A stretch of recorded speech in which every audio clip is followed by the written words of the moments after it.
Dengarkan aku baik-baik, saudara-saudara. Sesungguhnya banyak orang tak lagi mencintai kebenaran dan keadilan. Maka dari itu, Anak Manusia diutus ke tengah-tengah bangsa ini. Demi kebenaran dan keadilan itu, Anak Manusia rela menanggung sengsara, ditolak tua-tua, imam-imam kepala, ahli-ahli Taurat. Lalu ia dibunuh, namun bangkit pada hari ketiga. Berdoalah kamu. Mari kita pergi. Guru, kemanakah kita harus pergi? Guru, sebentar lagi kegelapan akan menyelimuti daerah ini. Sebaiknya kita tak perlu pergi. Kita harus pergi ke Taman Getsemani di Bukit Zaitun. Dari sanalah awal kesengsaraan dimulai. Anak Manusia itu akan diseret dan mati di kayu salib. Dan kamu semua akan terguncang hatimu karena hal itu. Sebab ada tertulis, barang siapa saya akan membunuh gembala dan kawanan domba itu akan hilang. Guru, biarlah mereka terguncang imannya karena engkau. Aku sekali-sekali tidak. Aku berkata kepadamu, Petrus, malam ini sebelum ayam berkokok, engkau sudah menyangkal aku 3 kali. Kegelapan menyelimuti kota Yerusalem. Yesus berjalan menyusuri lembah Kidron menuju ke Taman Getsemani. Yesus menuju ke Taman Dukacita untuk memperbaiki lagi dosa yang telah diperbuat manusia pertama, Adam dan Hawa, dalam Taman Kenikmatan Firdaus. Penghuni Yerusalem sedang tidur dengan nyenyaknya. Mereka tidak menduga tentang kejadian yang bersejarah yang sedang berlangsung di Taman Getsemani. Kesengsaraan Tuhan telah dimulai. Yesus masuk ke taman itu dengan membawa Petrus dan kedua anak Zebedeus. Adapun Yudas yang mengkhianati Yesus juga mengetahui tempat itu, karena Yesus sering berkumpul di situ bersama dengan murid-muridnya.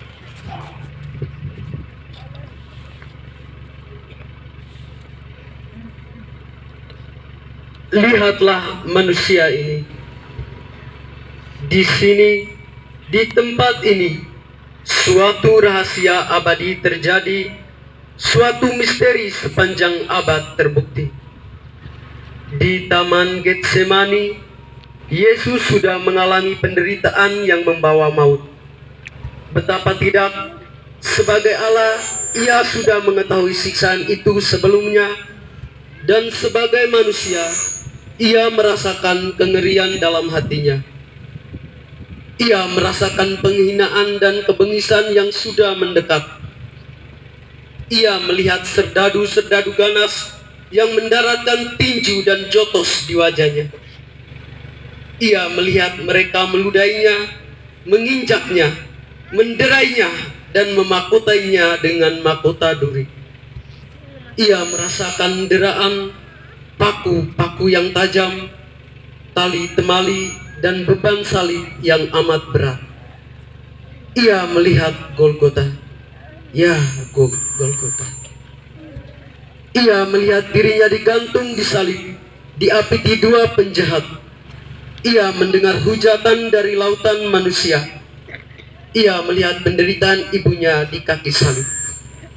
Tidaklah mengherankan kalau seluruh kodrat manusiawinya merasa ngeri atas semua penderitaan itu. Ia gemetar ketakutan. Dan ketika segala-galanya seakan-akan sudah meninggalkannya, bergaunglah seruannya dengan penuh duka cita. Bapa, kalau boleh, jauhkanlah daripadaku penderitaan yang aku harus alami ini.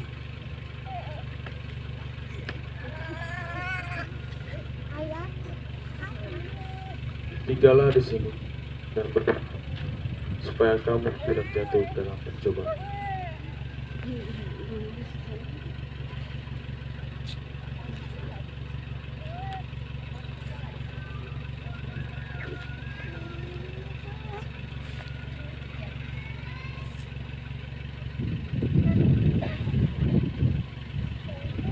Jiwaku sedih hingga mau mati. Ya Bapa, aku berdoa kepadamu. Bapakku, kalau boleh, biarlah piala ini berlalu daripadaku.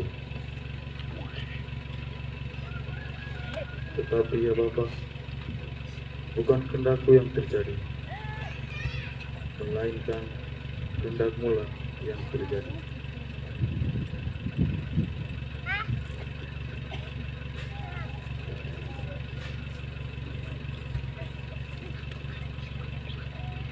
Petrus, Yohanes, Yakobus, bangunlah.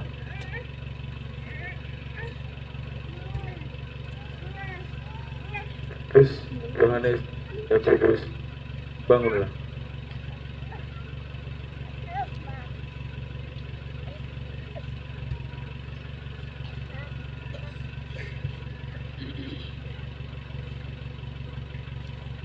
Petrus, Yohanes, Yakobus, bangunlah.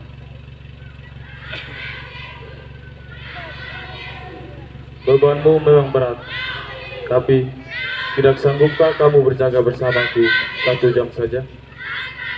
Roh memang kuat, tapi dagingmu lemah. Bangunlah, orang yang menyerahkan aku sudah dekat.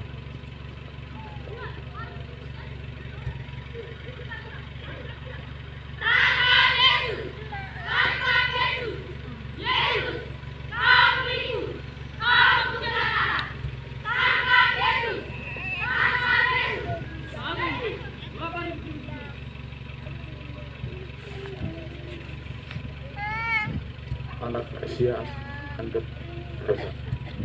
Lihatlah orang yang mengkhianati.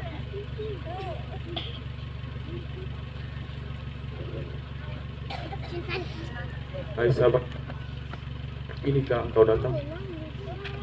Yudas, engkau menyerahkan anak manusia dengan ciuman. Betapa kejamnya engkau. Adalah lebih baik jika engkau tidak dilahirkan ke dunia ini.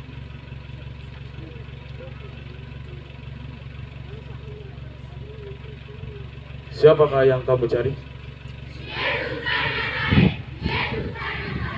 Akulah dia yang kamu cari.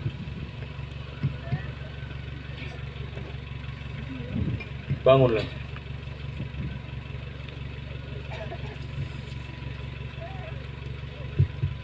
Siapakah yang kamu cari?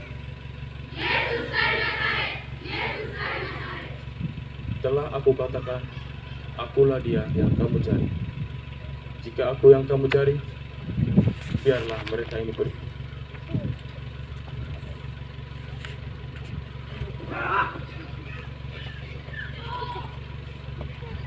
Sahabat, sarungkanlah pedangmu itu, sebab barang siapa yang menggunakan pedang akan binasa oleh pedang. Atau kau sangka aku tidak bisa berseru kepada Bapakku supaya ia mengirimkan 12 pasukan malaikat membantu aku?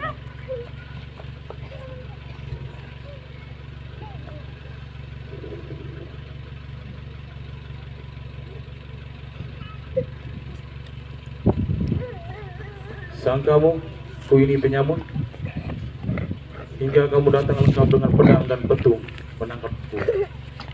Padahal tiap hari aku duduk mengajar di bait Allah, tapi kamu tidak menangkap aku.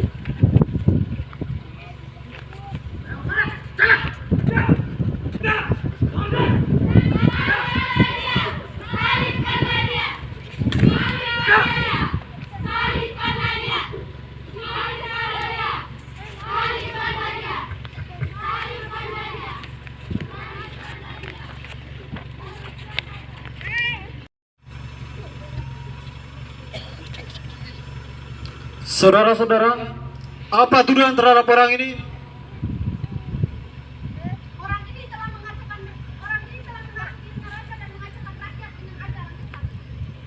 Tidakkah engkau dengar betapa banyak tuduhan saksi-saksi terhadapmu? Benarkah engkau ini raja? Apakah engkau mengatakan hal itu dari hati? Ataukah ada orang lain yang mengatakan kepadamu tentang aku? Apakah engkau kira aku ini orang Yahudi, bangsamu sendiri dan imam-imam kepalamu sendiri yang menyerahkan engkau kepadaku? Apa yang engkau telah berbuat? Kerajaanku bukan dari dunia ini. Jika kerajaanku dari dunia ini, hamba-hambaku pasti akan melawan, supaya aku tidak diserahkan ke tangan orang-orang Yahudi. Akan tetapi, kerajaanku bukan dari dunia ini. Jadi, engkau adalah raja? Engkau sendiri yang mengatakannya. Benar, aku adalah raja.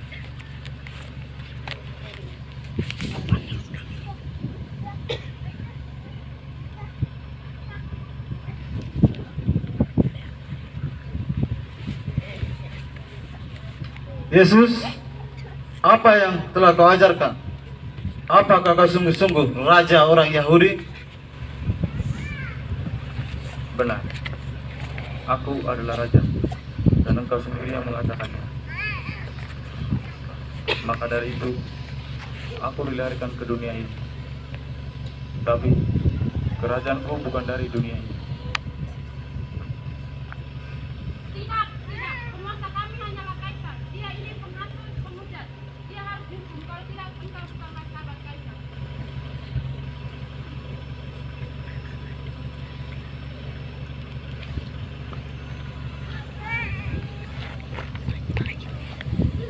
Janganlah engkau mencampuri perkara orang lain. Sebab karena dia, aku menderita dalam hidup semalam hari. Jadi, tolonglah demi aku dan demi kita. Janganlah engkau menghukum orang lain. Pengawal, bawa dia masuk.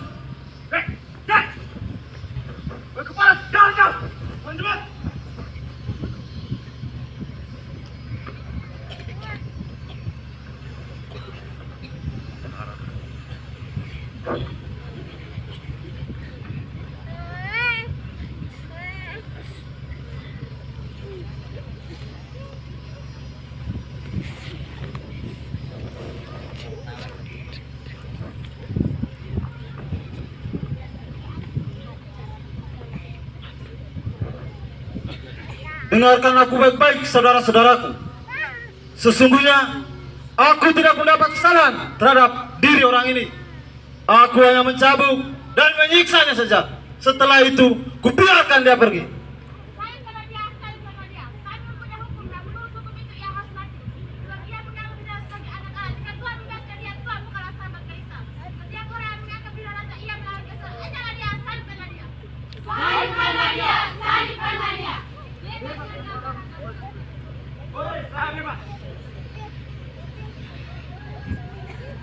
Sesungguhnya aku tidak bersalah atas darah orang ini. Itu urusan kamu sendiri. Adili dia menurut hukum kamu sendiri. Ambillah dia. Dia bawa darahnya ditanggung atas kami dan anak-anak kami. Nah tuh, kasihan kan kare. Kasihanilah kami ya Tuhan, kasihanilah kami.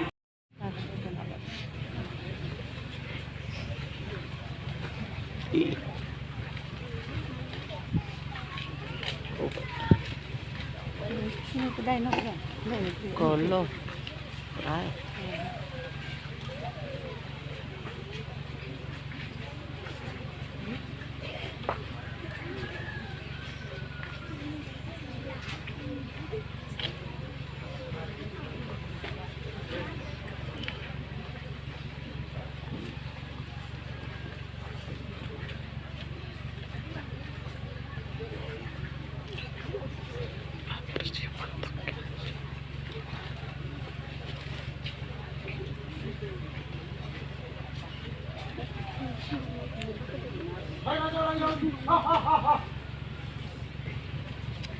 Dalam hai raja orang Yahudi, jika engkau benar-benar Mesias, maka buatlah mujizat sekarang, agar semua orang itu percaya.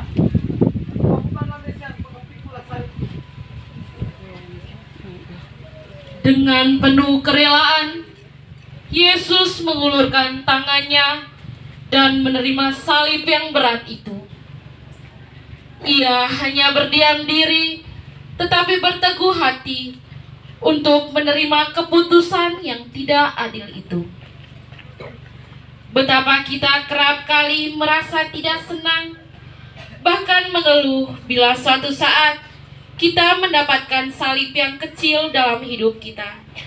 Semisal penyakit, kegagalan dalam studi, kegagalan dalam pekerjaan, kegagalan dalam bercinta, kesalahpahaman dalam pergaulan, serta kemiskinan materi.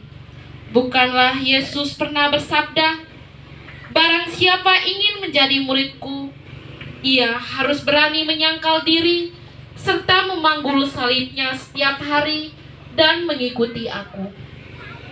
Betapa sering kita melarikan diri dari resiko hidup ini. Lebih sering kita mencari sesuatu dalam kenikmatan daging daripada harus berkeringat dan berjuang dengan tabah hati. Marilah berdoa. Ya Yesus, jadikanlah kami hamba dan pengikut-Mu yang setia, terutama tenaga dan pengorbanan kami yang sangat dibutuhkan bagi gereja, keluarga, dan masyarakat kami. Kuatkanlah niat dan keberanian kami untuk tidak melarikan diri dari tanggung jawab yang harus kami pikul. Kasihanilah kami, kasihanilah kami. Allah, ampunilah kami. Karena kami yang berdosa ini sekarang dan waktu kami mati. Amin. Salam Maria, penuh rahmat, Tuhan sertamu. Terpujilah engkau di antara wanita, dan terpujilah buah tubuhmu Yesus. Santa Maria